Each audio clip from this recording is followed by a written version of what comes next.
Today we have a conversation about a very burning conflict between Azerbaijan and Armenia. But actually, we would like to talk about Armenians and Azeris, about possibility of dialogue between these two people, two peoples, and this is uh, one of the actually it's the first. This is the first conversation in the series of difficult dialogues which is the series of conversations between different sides, and it's sponsored by and is a part actually of ICDD's programs. And we have four participants in this dialogue or in this conversation. I would like to introduce Professor Stephen Bronner, who is the executive director, one of two executive directors of ICDD, and he will tell more about the organization. I would like to introduce my old young friend, Marta Demilkonoglu Levit. I have no problem with her name, but this last name is a little bit difficult. My Turkish is not so good. And I would like to introduce another my old good friend Mihman Karimov. It's easy, okay, to pronounce. So, and my name is Igor Cutler. I'm a vice director of the ICDD, and I'm in charge of East European and former Soviet countries at the organization. And this is my first kind of contribution to the series of difficult dialogues. So, Steve, you start, please. Well, just a word about our organization. It's the International Council for Diplomacy and Dialogue, and we're using this as a launch for a set of discussions which we call difficult dialogues, dealing with not because either of you is difficult, but because the topic is difficult. And what we do at ICDD is essentially twofold. On the one hand, we do practical work dealing with conflict resolution between either states or elements of civil society or different or competing religious groups or what have you. We've done a pretty good amount of this. We've been active in Guinea, we've been active in Lebanon, we've worked in, excuse me, we're working now in Yemen. So we have a number of different, we have certain experience, and we try to be where we can be useful. So that's one element of it. This became very difficult to pursue because of COVID, because obviously conflict resolution is, in a certain way, needs you to be there. You can only go so far with Zoom.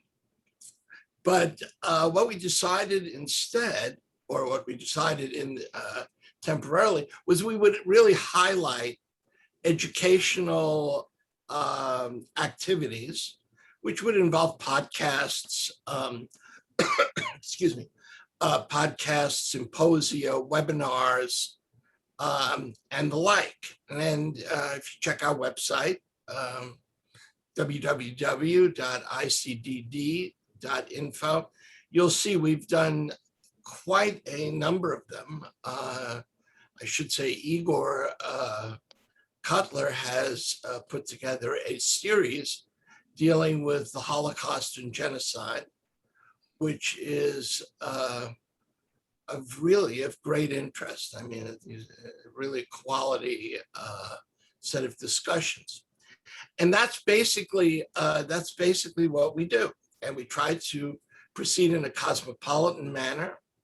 We quite frankly, in most of the conflicts involved that we deal with, we're far less, how should I say, empathetically identified with one side or the other than with the interests of, if I can put it this way, the people, or those who are on the outside of the conflict but pay the price for it. And so that's where we are. And now we're very, very happy to have the two of you to join us. I think this is one of the first dialogues between Azeris and Armenians. And we hope it'll be mutually beneficial and maybe serve as a basis for further discussion. So with that, let me turn it back over to Igor, and he can begin. Thank you, Steve. So I would like you to introduce yourself, and we'll start with Marta. Just a few words about yourself. Marta Deli Melkonoğlu Levitt. As difficult as the subject is, it is difficult to pronounce my name because it comes from a very complicated background too. It starts with a Turkish adjective, an Armenian name, and a Turkish ending.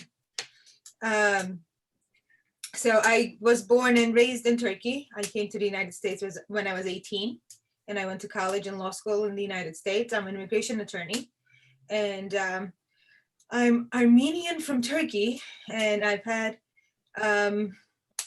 all the conflicts and the difficulties that Armenians do face in Turkey. And when I came to the United States, I learned a lot about Armenians, about being Armenian, about the history of Armenia, about the history of Turkey and Armenia, about the history of Azerbaijan and Armenia that I had never known before, both because I was young and also because we weren't really informed in Turkey about it.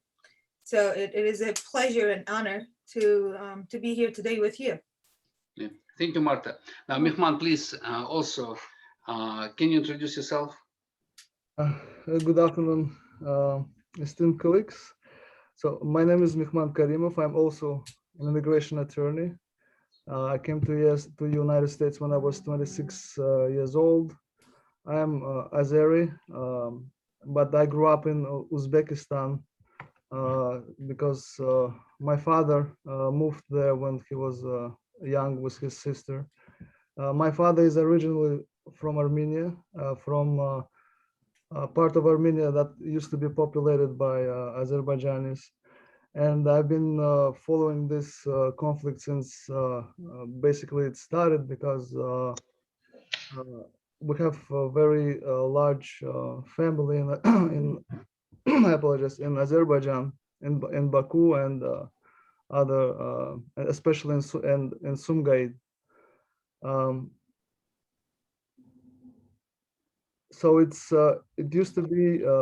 I cannot say that I'm well researched in this subject, but it was very close to the family. That's why I decided that I should be more involved in the process of finding some dialogue between two very closely and that used to be very friendly nations, actually neighbors. You cannot proceed, you cannot build a future if you cannot make peace with your neighbors. That's why I believe, I hope that this initiative will be will bring some results and will provide some, at least push forward to facilitate this dialogue. Thank you. So for the dialogue, we need like a common grounds usually. Okay. So, and I have a question for both of you. And again, maybe we'll ask Marta first and Mehman second, if you don't mind. So my question is, what is the difference and what is common in history, traditions, cultures of Armenians and Azeris? I mean, this is for our future viewers and people don't know much about this region usually. So quite briefly, I mean, Marta, what is your kind of opinion about that? what is so different, what is so common, and after that, Mehman will give us his point of view on that. Well, from my experience in Turkey, it was just the fact that we didn't have the same religion. We're Christian, and Azeris are mostly Muslim. And when I was living in Turkey, it really didn't matter much because we were different than the Turkish anyway. And we only knew Azeris from the Turkish point of view, because even though we were Armenian, we grew up within the Turkish culture.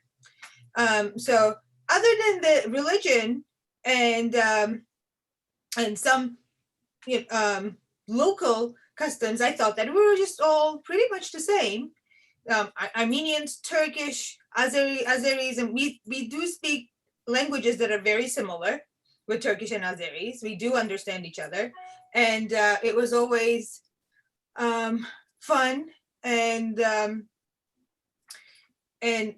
pleasure to receive Azeri celebrities in Turkey. We grew up with their songs. Culturally, it was pretty much the same, but like I said, that was in Turkey.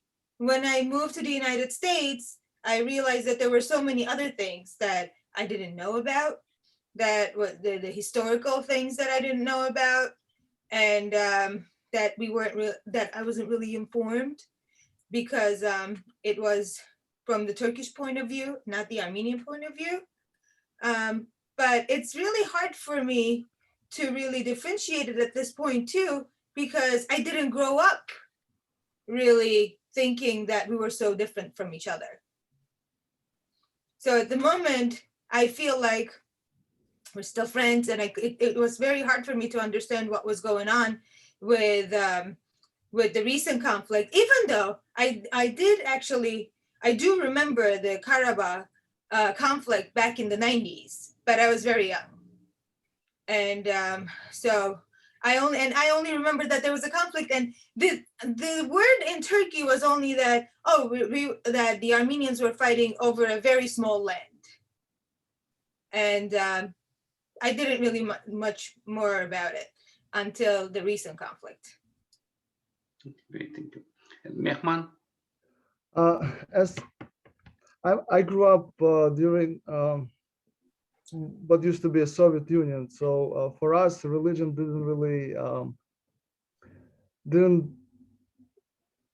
I cannot say did not really matter. We were not raised in a religious background, and I grew up in a very multicultural city, Tashkent in Uzbekistan, and I grew up to be more as a Soviet person. My first language was always Russian, and I understand Azerbaijani language, but I cannot speak it. I can try, but I'm not sure if anyone will be able to understand me. Growing up, we communicated in Russian. We didn't really matter which ethnic background you're coming from, because we've been children of, let's say, like Soviet Union. Gradually, after the Soviet Union started collapsing, we started paying attention to, and as I grew up, we started paying attention to the fact that our culture is different. Our traditions is different from majority of the people in Uzbekistan, but and we tended to be closer to the people of I don't know why, but we were feeling closer to Armenians. I have Armenian friends, and we would go to Armenian restaurants. We would dance Armenian dances, musics. I would even picked up some few Armenian words from my father, from my friends. My uncle, his best friend, his brother, he would say, and they are inseparable. He's Armenian. But it was in Tashkent, Uzbekistan, which was far away from the conflict, geographically, culturally. But then when this conflict broke out, we started getting news, because we have extended family in Azerbaijan, of our family members fleeing It was a time of uncertainty, and nobody was understanding what was going on. Because from my perspective, because I did not really see a big cultural difference, because especially music, food, gatherings, almost identical. Yeah. And we would, my friend, we would argue sometimes where this custom of food or dance would come from in the first. But yes, as society became more open, uh, we did try to preserve our culture, our traditions, especially because Azerbaijanis are Shia Muslims, and we would try to follow these traditions. Some holidays, especially Nowruz, for us is very important. It's Iranian holiday, uh, a Persian holiday, which is has very deep roots in Azerbaijani culture. This is what actually makes us very different from Turks from Turkey. Uh, for as I was growing up, I didn't I really did believe that I didn't understand realize that we were Turkish, because I grew up in Russian culture, and I saw that Azerbaijanis of Persian ethnic background and belong closer to the Persian culture, not Turkish. And then we started learning, and some people would even argue even today, so who Azerbaijanis are, because unless we understand it ourselves, because Azerbaijanis, our background is very complicated. Azerbaijan used to be a melting pot of all different cultures, and, of all different ethnicities, religious backgrounds, racial backgrounds. So for us, ethnicity didn't really matter. What mattered is that we used the religion is placed in Azerbaijan. That's what maybe used to unite Azerbaijani people, and language, traditions, etc. But as in terms of secular society, when there is no religion involved, I don't really see any big difference. Sometimes when you talk to a person, you don't even know whether he's Armenian or Azerbaijani or Turkish. I remember one day, I felt very ashamed, actually, and embarrassed. We went to an Armenian restaurant, and a person who was preparing kebabs, he was Armenian, and he started talking in perfect Azeri language to me, and he told me that he's from Karabakh. I says, well, I don't understand, but it was very good to know. Yeah, so I mean, conflict aside, very great potential for integration, very great potential for mutual projects, and that's what probably we should. And we'll talk about this. Thank you. And my one more question, very quickly, because again, it's a difficult dialogue, and we'll come to more difficult questions in a minute. Tell us, if you don't mind, of course, about negative and positive stereotypes, like from the point of Armenians, or about Azeris, and from Azeris about Armenians. Again, we are in a very friendly situation. We are talking about not your stereotypes, general stereotypes, because sometimes stereotypes result in conflicts, okay? And might be positive, might be negative. So very briefly, Marta, if you know something like from these positive, negative stereotypes about Turks and Azeris, why I know your background is mainly Turkish, but again, Turks and Armenian and Azeris comparatively close, but in general. They're crucial I think, to specify them as much as possible, because they're one of the greatest hindrances to any kind of conflict resolution, in my view. I can't really think of any negative stereotypes that I heard of, but if you ask an Armenian person, I'm sure they will differ.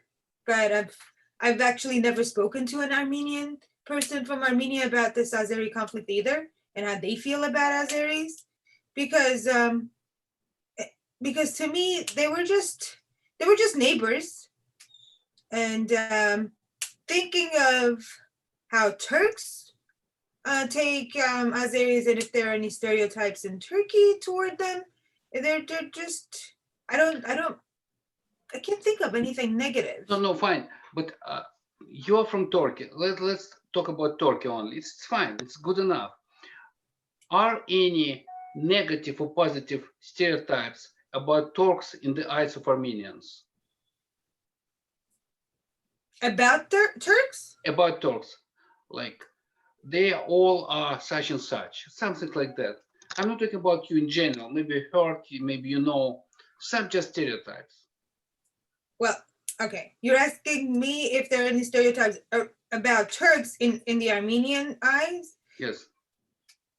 Well, Turks are conquerors, and they very honestly, very openly, they took our land. We were there first, and then of course they still haven't admitted the genocide, and it's a very, very big wound in everybody's hearts. But there are a lot of negative stereotypes about Turks in an Armenian person.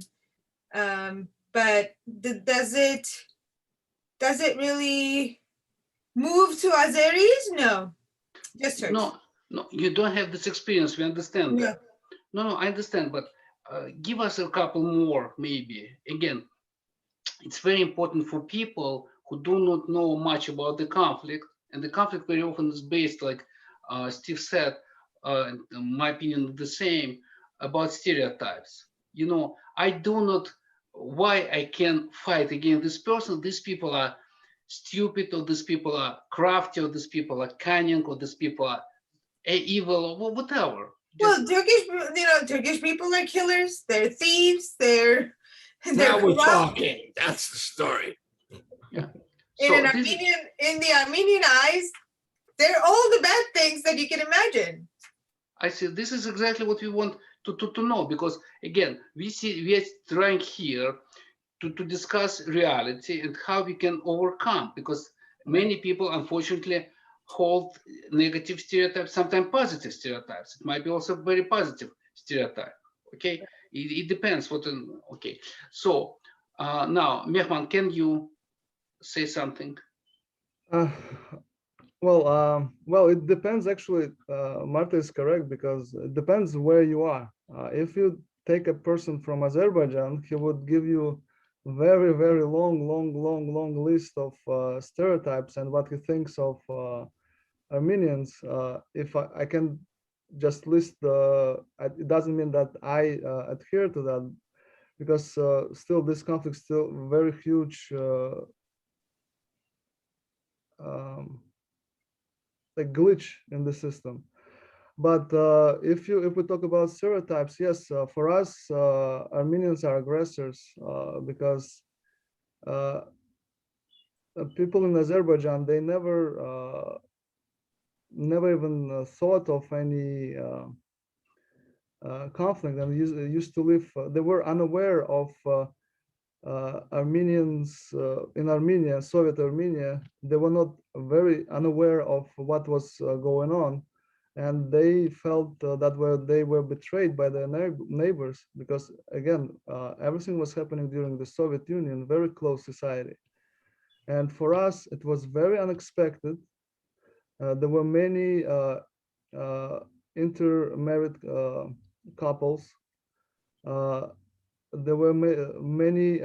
It was actually very difficult to separate Armenian village from Azerbaijani village, and when that happened, it happened so quickly and unexpectedly that many people in Azerbaijan, I mean everyone, still cannot understand why.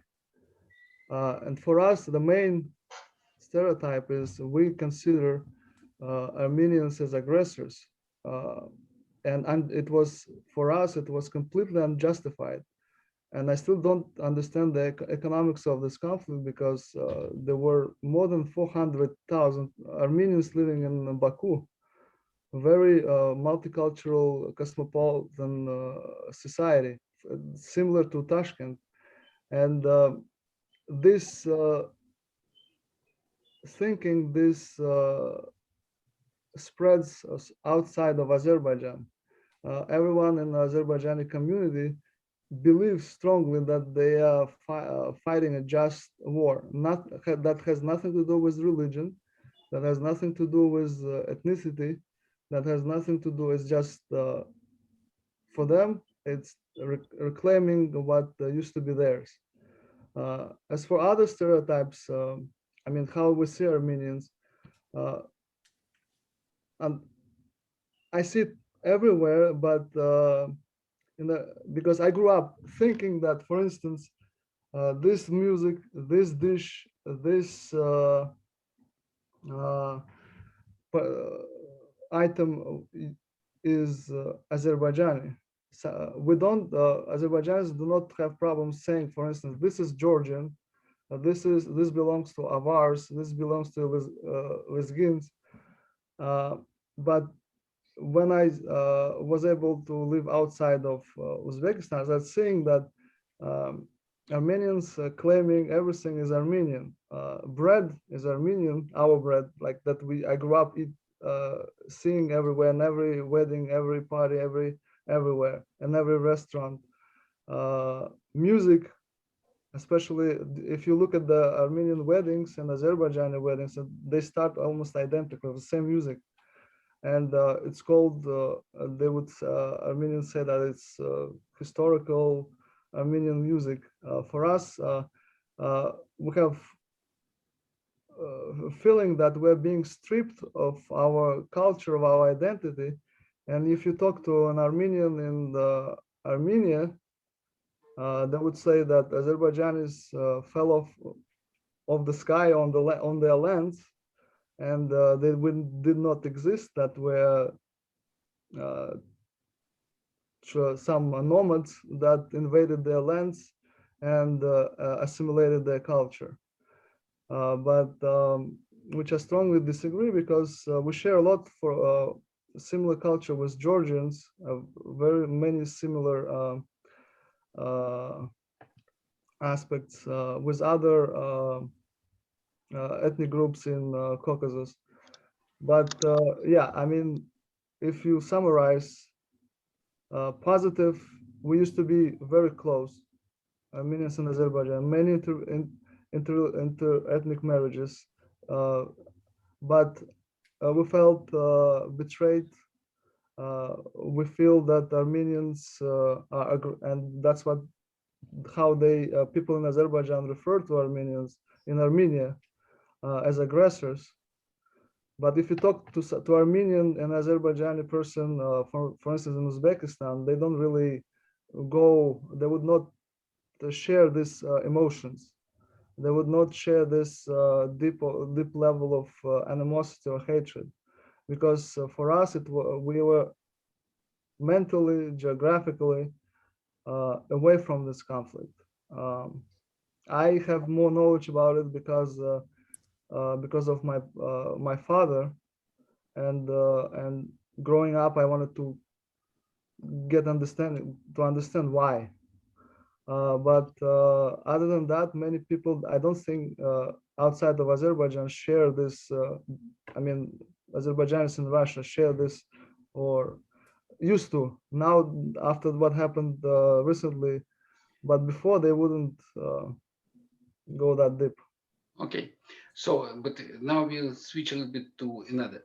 So, and I would like to pass now to Steve, to you, questions, because we are coming to the core of our discussion. Just within a few seconds for our listeners, I would like to remind that during the fall of the Soviet Union, there was only one war between former Soviet republics, between Azerbaijan and Armenia, 1988-1994. Okay, it was the only one, I would say, kind of international conflict. So, and recent events show this conflict didn't go away. There was another real battle between two countries in last year.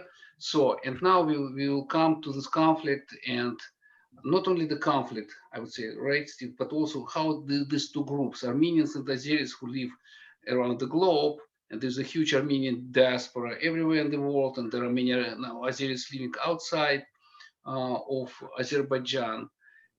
So, and how they can talk to each other. So, Steve, I would like you to take the role of the moderator. Well, thank you, Igor. I guess the place to begin here is very simply because this is not a conflict where I think most of the Western audience is cognizant of nuances. Starting though, sort of with basic concerns, I'd like to ask each of you to sort of list the three basic grievances that one side has to the other. One side has vis-a-vis the other. What do you see as the three basic, most basic issues driving the conflict? Maybe we can begin with Marta. Again, I can't base this on experience, but what I heard and what I read, Yeah, that there's a lot of hostility and there's a lot of heartache. I read because the churches were destroyed, orphanages were destroyed, and kids were killed by Azeris.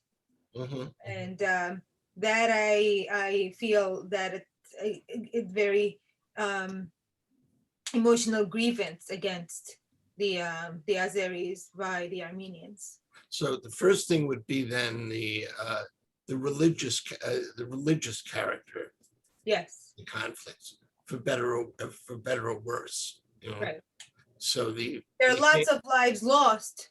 That of course does matter, but the religious part of it, the churches were destroyed, and then again the orphanages and the kids. Okay. They're brutal. I'm sorry. The kids were killed Yeah. and brutalized. Okay, so that's one. So let's put this under the rubric of religion. Do you see any others? Not that I know of. Okay. Okay. My battery is dying. I just really quick. Oh, we have to get that in order. Yeah, I don't know why it's a very heated discussion. That's my problem. Right. Taking a lot of energy. While you're doing that, let me maybe I can ask Marta also. Do you think there's a sense here that one side wishes to assert its political or cultural hegemony over the other in the disputed territory?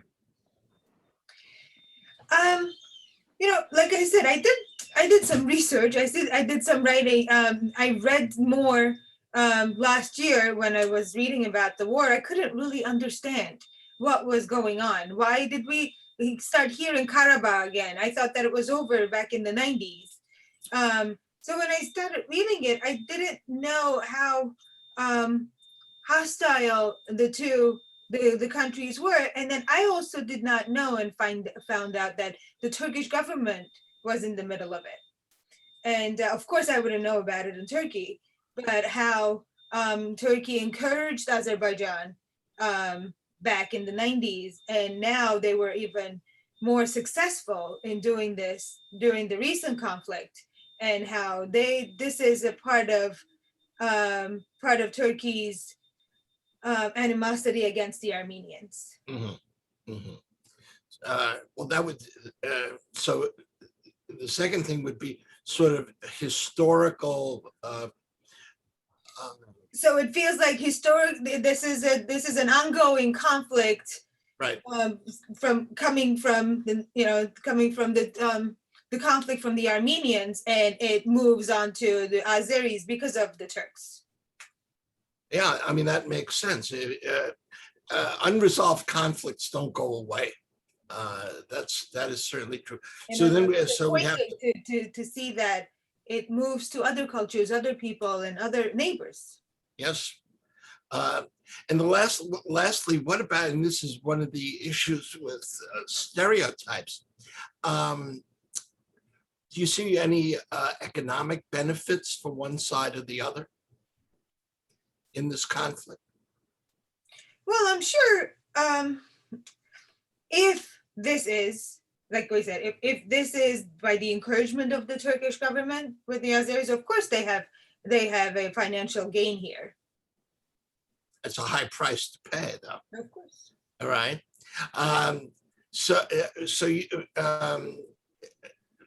Would you put that economic issue at the forefront, or do you think the other two are? In this day and age, everything is about money. I would, of course, put that in the front. Okay. That, of course, we have to specify. You see, I believe that actually that money is often overrated in these things. Because you wind up spending a lot more than you make, than you bring in, even for the future. But I could be wrong. Perhaps I can go over to Mekman. What do you think if I asked you to pick three things or three issues? Well, I mean, I agree with Marta that it's this conflict actually goes back historically way back, but and it was interrupted during the Soviet Union until 1988, when this movement in Armenia started. Actually, this movement was spearheaded by an Armenian from Baku, from Azerbaijan. But the economics of this conflict, that's an issue with this conflict. I don't really understand at all, because again, Karabakh was mostly, if we're not going to, but it was populated by Armenians and Azerbaijanis. Yes, Armenians, the number of Armenians was more than the number of Azerbaijanis in that area, but they're mostly focused, they were living in what is Armenians, I mean, I would refer to Soviet denominations in Stepanakert, which is capital city of, used to be capital city of Karabakh. Azerbaijanis refer to the city as Hankandi. The thing is, the entire population of that area was over 160,000 people. Let's say 200,000, let's say, of both Azerbaijanis and Armenians. But there were over 400,000 Armenians living in the capital, actually living, I cannot say that it was Soviet Union. Most of them were holding very good positions, well integrated into the society. Many of them spoke three languages, Azerbaijani, Russian, and Armenian. Sometimes there were over 300, I think, thousand of Azerbaijanis living in Armenia before the conflict erupted. At that period, if we go back to the history, there have been more, but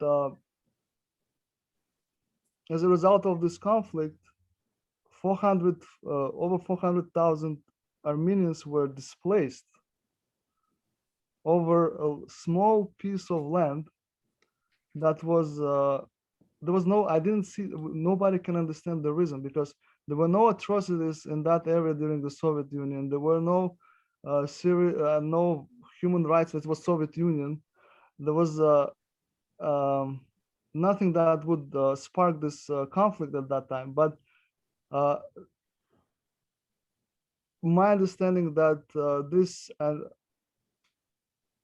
conflict between Turkey and Armenia was imported somehow during the Soviet Union, during the days of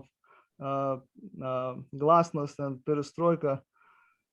And Armenians started looking at Azerbaijanis as Turks, not as Azerbaijanis, but as Turks, the ones who perpetrated all those atrocities during the in early 20th century. And this animosity spread and sparkled and went into flames, and that's what resulted in this. So my understanding that conflict between Turkey and Azerbaijan and the Armenians, I think this is the one that has to be probably resolved first, so that they can move on, because Armenians for almost 100 years, for over 100 years, been trying to resolve this issue with Turkey. Mm. I mean, government of Turkey. So we're not going into the legal terms, but I'm not going into the deeply into this conflict. But that's probably what holds back, not Azerbaijan and Armenia. If Turkey is able to resolve its issues with Armenia, because Turkey, actually, in support of Azerbaijan, when the conflict broke out in the 90s, they closed down the borders. While Iran, where over 20 million, maybe 30 million, nobody knows how many Azerbaijanis live, was kept the borders open with Armenia. So there is, it's not ethnicity, it's not religion, it's not economics. It's deeply rooted hatred of two people for one another. It's historical. I believe it's historical trauma that hasn't been resolved for so many years between Armenia and Turkey. That's what keeps this conflict from being resolved on a deep emotional level. The difficulty, I mean, given the way you lay it out, Mehmet, it's very interesting. And two or three things come to mind for me. First thing is, I think in a certain way, this helps explain why this is so deep-seated and why it's so difficult to negotiate. Because given my background, the people I've studied with, and also my experience at ICDD, you can always compromise on material issues. That's just a question of knowing which one's primary, how much is invested in the particular issue from both sides. That can almost be quantified. But once one gets into trauma or principles, that is very difficult to compromise on, because it's very, very difficult to grasp what it is that you're negotiating. And that's why I think that one of the, that's why I sort of asked the question this way in the first place. I think one of the steps we have to make is to try and, how should I say, illuminate what's at stake for both sides materially as a way to go forward. Second thing is, given what Marta said and what you said, it seems to me interesting that if we're going to talk about negotiations moving forward, we're going to have to include representatives from Turkey and from Iran, which has not been done, so far as I know. But this is certainly something I think we have to think about, which leads me into the next question, which is, from your perspectives, why have the negotiations so far failed so miserably? Because they really have failed miserably. I mean, this is bad. This is pretty bad. So again, let me start with with Marta, and let's then we'll move over to Mekman. I think it goes back to the same issue, and we agree on this with Mehman, that because it goes back to Turkey. It goes back to Turkey. It goes back how the Turkish government and the Turkish history is involved in it. So, like Mehman said, if the conflict between Armenia and Turkey is not resolved, then nothing will be resolved. Yeah, the question is, can that be done at this point without the Azeris? If Turkey admits the genocide. Okay, interesting. Which I doubt that, of course, it'll do. Yeah. Yeah. Nobody believes it will ever happen. Especially us. Very tough for like national. so this conflict will never end. Not with Azeris, I mean, but between the Armenian and Turks. Yeah, well, that's that's outside our pay grade. Yeah. But with regard to the conflict that faces, but it comes down to it, unfortunately. Yeah, I mean, what seems clear then is a different kind of agenda has to be put forward for for any future negotiations, which is very interesting. I hadn't thought of this in this way before. What do you think, Mehman? What do you see as the failure? And I also want to ask you about the role of Iran. Yes. First, we missed, forgot to mention one very important player. Actually, maybe I don't want to start another conflict, but if we, why not? I mean, Tsarist Russia. So that's probably where it all started. That's the problem with this conflict. There is a lot of misinformation, and there is a lot of history behind it. So there are I believe there are two approaches. Forget about the history and see what's to focus on practical issues. For instance, everybody is, I mean, a lot of attention was drawn, but it was sort of in the background. Azerbaijan and Georgia. Georgia is a very Christian country, more than sometimes believe more than, as Georgians would say, more Christian than Armenian. But no issues, serious issues. There were territorial disputes, they were resolved.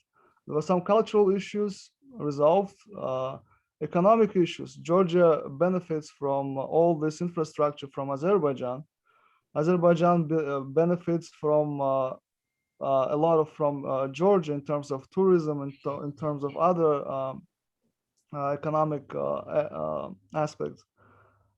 As for Armenia, as a result of that's why I still don't understand this conflict. This country became so isolated, so. You mean Azerbaijan? I'm talking about Armenia because Armenia, okay. Yeah, borders like Georgia closed borders with Armenia during this conflict, the recent conflict as well. In support, not in support or in support. I cannot go in there because I don't have information on that. Armenia, the only true ally of Armenia is Russia, but it's not real ally, because for Russia, Armenia is just a little small satellite that they've been using to their advantage since Tsarist Russia. This is another issue. That's probably why what happened during the why this conflict was in 2020 was able to reignite, because Russia just stepped aside and some would say allowed, permitted, gave its go for Azerbaijan to continue with a military campaign to regain their territory back. But why would it do that? What? Why would Russia do that? That's why many people say, I mean, many political scientists and experts would probably try to break their heads, but some say, if you I did some research over the news and other some believe that Armenia was trying, after the revolution, with Pashinyan coming to power, Armenia was drifting away from Russia. Uh-huh. And as we know, President Putin in Russia, that he reestablishes himself, he reinvents himself as a leader by instigating a conflict. That's method. This goes. They inherited from Soviet Union. So whenever there is a issue to be resolved, that's how you do it. You just put pressure through the hands of others. Like they call it. Let me just ask Marta, do you think that this action by Russia would have something to do with its relation to Turkey? I thought so. Yeah. I thought so because of Putin's disagreements with Erdogan. They were on the Armenian side. Yeah, I mean, it would make sense, right? Yeah. But also, let me remind you that Russia has different faces, and Moscow is the third Rome. This is the center of Eastern Christianity, according to Russians. And Armenia is a Christian country. Okay, so Russia wants to present itself as a defender of Christians from this point. It's in another message. Okay, two. There are many messages, and just we have a few minutes left. Yeah. So probably, Steve, let's go to the Last point. yeah. What do you see as the next step?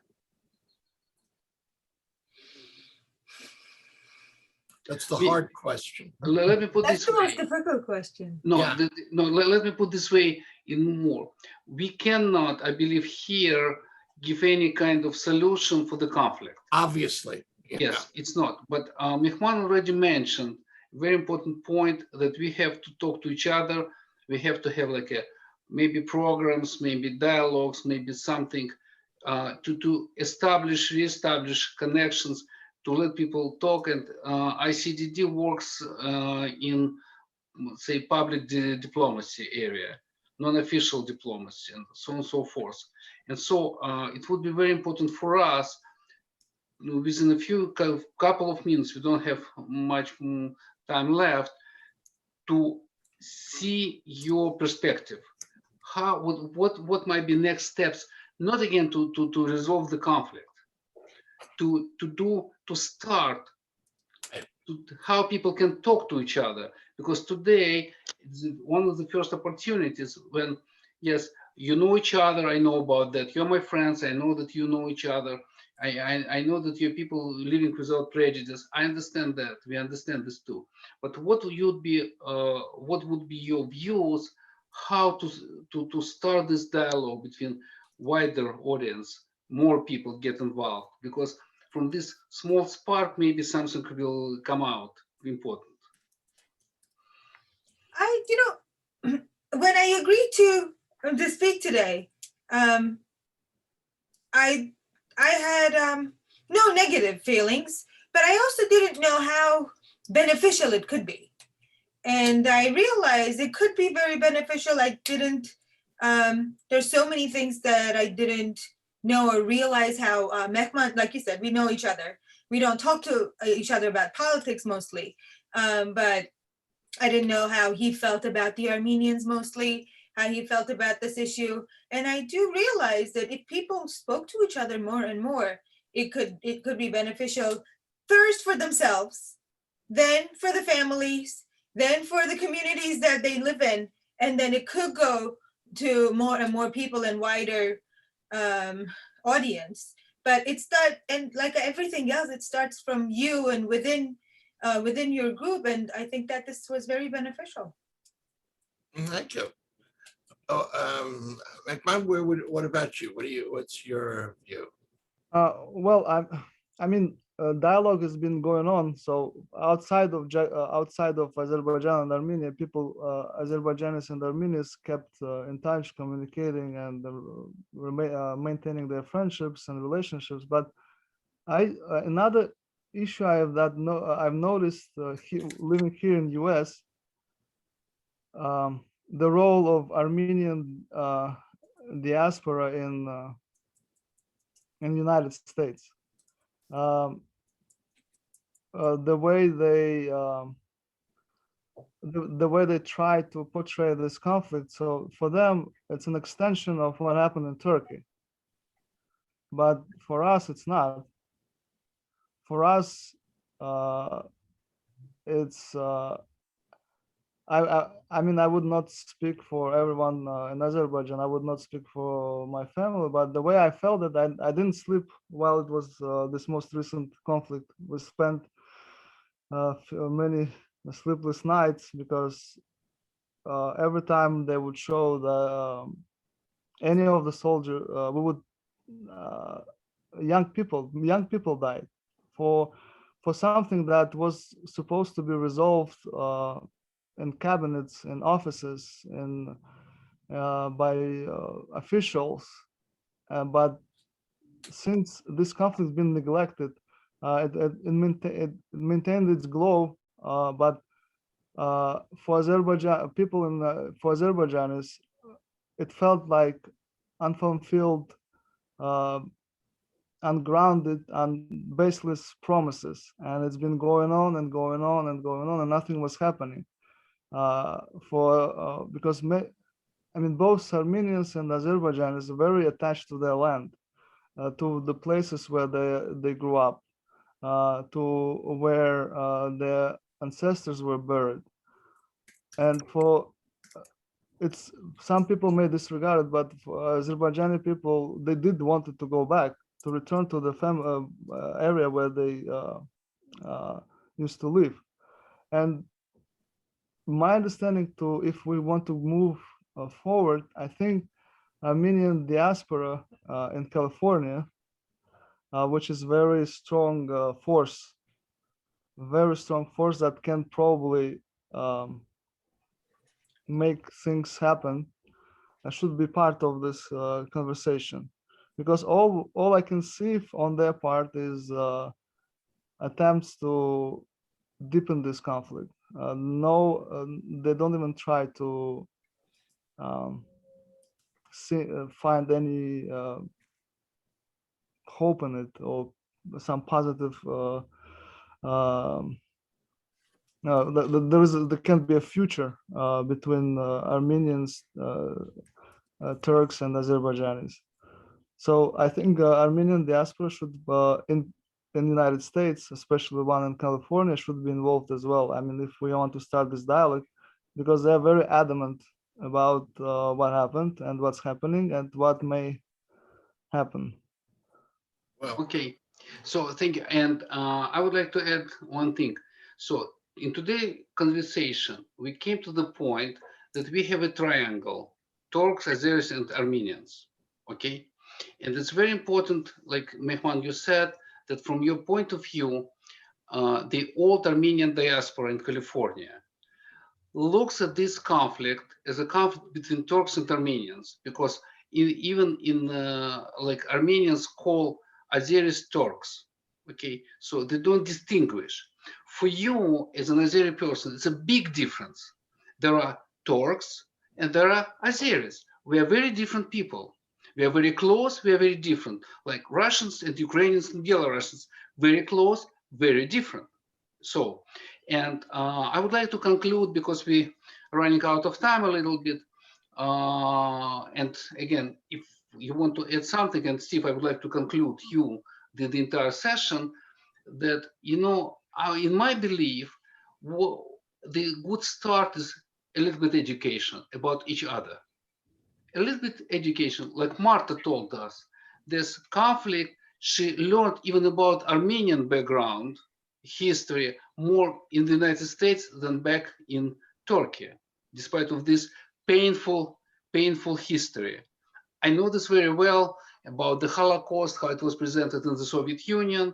Okay, we lived in the places of the Holocaust, we had no idea about that. Well, I understand perfectly what you're talking about. So, and we cannot, four of us at least, unfortunately, we can't solve the political problem at this moment. but we can think about some kind of first steps in education to bridge the gaps, okay, in knowing of each other. It's very important, I believe. So we can continue this in the future, but on my behalf, I thank you very much for this I would say very generous agreement to participate in this very serious kind of dialogue. Okay.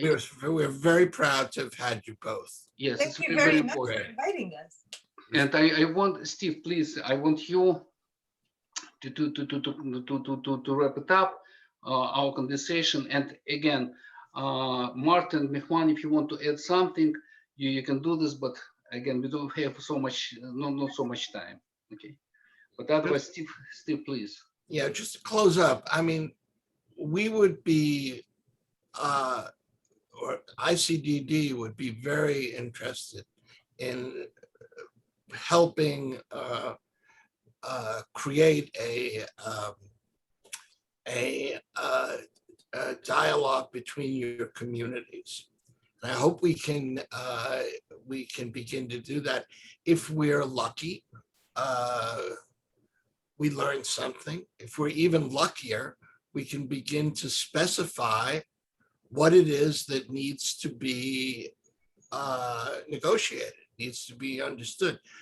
And I think there's a place for our communities to do, for your communities plus our organization to do this, if only because nobody else has done a particularly great job. You know, as the French would say, a faute de mieux. And I hope very much that we'll be able to work further together. And I also hope that you will take the initiative to bring some people from your community together through Igor and perhaps myself, and we'll take the next step and make this a little bigger following Marta's path. All right. Okay. So again, thank you very much. We're really grateful. Okay. Thank you, Steve. Okay. Thank you very much. It will be continued. Thank you. Okay. And have a good one. Thank you. You too. Stay safe. Bye, Thank you. Mike. Bye. Bye, Steve. Bye, Thank you. bye. Talk to you soon.